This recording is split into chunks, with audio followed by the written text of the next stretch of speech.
In several of my previous videos, I talked about the effects of hard water on your water ionizer and the amount of damage it can do, including severely reducing the performance of your ionizer. I also talked about the different ways you can protect your ionizer from scale buildup. But if you already have scale buildup occurring in your machine, there's one great thing you can do to effectively reduce or remove all of the hard water buildup you already have in your ionizer. And so that's the topic for this week. How can I do a vinegar flush on my water ionizer? Hey guys, I'm Dean Snyder from Snyder Health. Welcome to this week's episode of Water Ionizer Wednesday, where each Wednesday I'll answer another commonly asked question that I get from my customers. In this video, I'll show you the simple steps for cleaning out all of the mineral buildup in your water ionizer and getting it back to working like new again by simply using white vinegar and a fountain pump.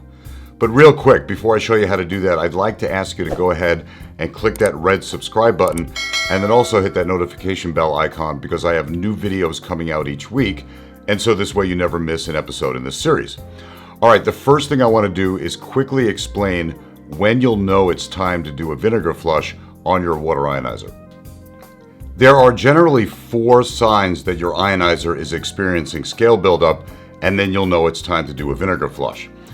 The first is when you recognize that the stainless steel flex hose, where you normally get your water from the top of the machine, has a white crusty buildup at the tip.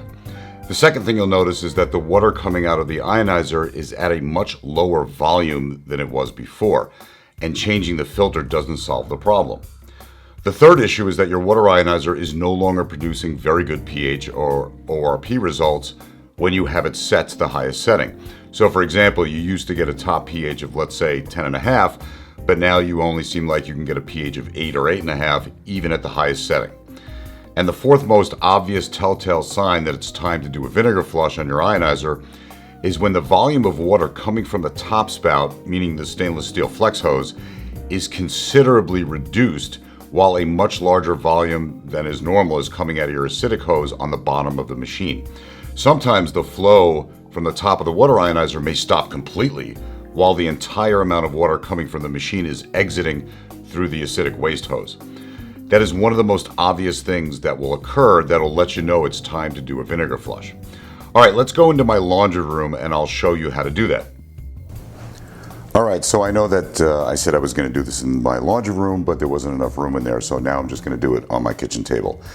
So now, in order to do the vinegar flush, you're going to need a few things. So you're going to need a gallon or 2 of white vinegar, and it really depends if it's a single filter machine or a dual filter machine. The more filters it has, the more vinegar you'll need.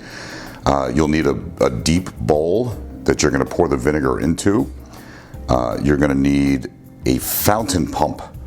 This is something that you can pick up. I mentioned earlier you can pick this up at Home Depot or Lowe's, or I'm going to provide a link where you can order it online. It is a 300 gallon per hour fountain pump made by a company called Total Pond, and you'll see it's very small. So, and in the top of this there's a connector. It comes with connectors, but I happen to have a connector that has a 1/4 inch hose quick connect fitting on there, because that is the size of the hose that is on the machine I'm going to use to show you how to do this with. And of course you'll need your ionizer. Now I'm going to use, for this demonstration, I'm going to use my old Melody ionizer. I'm going to describe to you, there's 3 different types of ionizers that you might be using. One of them is a flow-through type. A flow-through type of ionizer is one that you connect to the faucet, and when you turn the water on and it goes into the machine, there's no buttons to press, there's no knobs or anything. The water just immediately comes out of the machine. The machine turns itself on when it senses water flow. The second type is like this one. This one is a flow control knob on the front. So you see there's a knob here. With a machine like this, when we're going to do the vinegar flush, you have to make sure that this knob is in the open position. Okay, because we're going to be connecting our pump to the ionizer, and so you want to make sure that this knob is all the way in the open position. And then the third type of ionizer is one that has a on-off button, has an internal solenoid valve that requires you to turn the machine on with pressing a button that'll start the water flow. With the first one and the second one, the flow through and the flow knob type, Well, first of all, with either one, you want to make sure you unplug those two. So you'll notice that's why I can do this on my kitchen table, because it doesn't need to be plugged in. And then with the type that has a solenoid valve, you're going to leave it plugged in, but when you turn it on to do the vinegar flush, you're going to set the machine to purify only. You never want to run the ionizer while it's on an alkaline or acidic setting. Purify only shuts off the ionization chamber, because if you run vinegar through the machine while the ionization process is on, it'll actually damage the plate. So you want to do it in, if you do it in purify only mode, then the ionization chamber remains off. The water still goes through, it gets filtered, but there's no ionization, okay? There's only a handful of those on the market. Most of them are either going to be a flow-through type or something like this with a flow control knob on the front. So again, just make sure the knob's in the open position. So what I'm going to do now is I'm going to fill this bowl up with vinegar, enough to, you want to use a fairly deep bowl. It doesn't have to be very big, it just has to be deep enough to hold the vinegar. So I'm going to go ahead and fill this up with the vinegar, and then I'll come back and we'll go from there. Okay, so now the bowl is filled with white vinegar, and also a note on doing this vinegar flush. You want to do the vinegar flush when you are getting ready to change the filter to a new filter, because the vinegar running through the filter will actually destroy the filter. So you want to do this right when you're getting ready to change the filter, because once you're done with the vinegar flush, you're going to rinse the machine out, and then you're going to throw the old filter away, and you're going to put the new filter in. So keep that in mind when you're doing this. Only do this with an old filter that you're getting ready to throw away. Okay, so what I did was I disconnected the machine from the faucet diverter, or from the water source, wherever your water source is. So coming out of the bottom of the machine, as you can see, I have the white inlet hose, and I have the gray acidic hose. That's where the acid water comes out. And what I'm going to do is I'm going to connect the water inlet hose to the pump. So for me, that's easy. I have a quick and knife fitting. Just push it in, snaps in, ready to go. We're going to put this in. This pump goes, it's a submergible pump, and so it goes in the bowl, right? We don't want to plug it in yet because there's no on or off switch. It'll turn on once it's plugged in. Okay, easy enough. You just put the pump in there.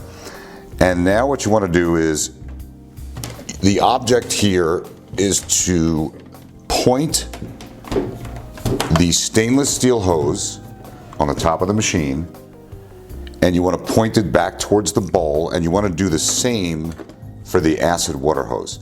Because what's going to happen is the vinegar is going to run through the machine, and it's going to recirculate and go right back into the bowl. Because what you want to do ultimately is you're going to let this run for about 20 minutes to a half an hour. It really depends on how much buildup you have in the machine, but so everything is going to recirculate. So we're going to put the acid water hose in the bowl, and we're going to point the stainless steel spout towards the bowl so that it refills back in as the vinegar passes through. So actually we're kind of ready to do this now. The only thing I need to do is plug this in.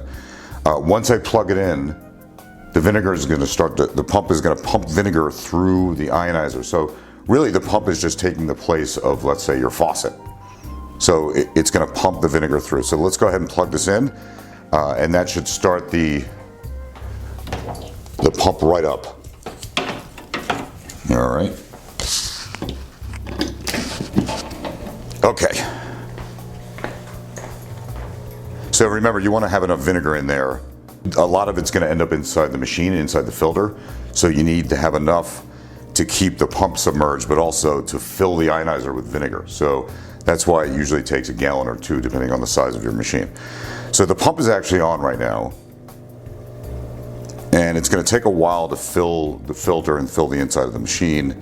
The pressure is not as great as if you hooked it up to your faucet. That's going to have a much higher volume and a much higher pressure, so it may take a little while before it starts to come out. Okay, so it took about 2 minutes in order for the vinegar to fill up the entire machine, and then you started seeing, as you can see here, you can see the vinegar coming out of both the stainless steel spout and the acidic spout. and you notice it's going right back into the container, so this way you can circulate that vinegar. Again, I would let this run for about 30 minutes or so, 20 to 30 minutes, depending on how much buildup you have. If your machine is really clogged, you might see a lot of the vinegar coming out of the acidic waste hose and hardly at all coming out of the stainless steel spout, but that's okay.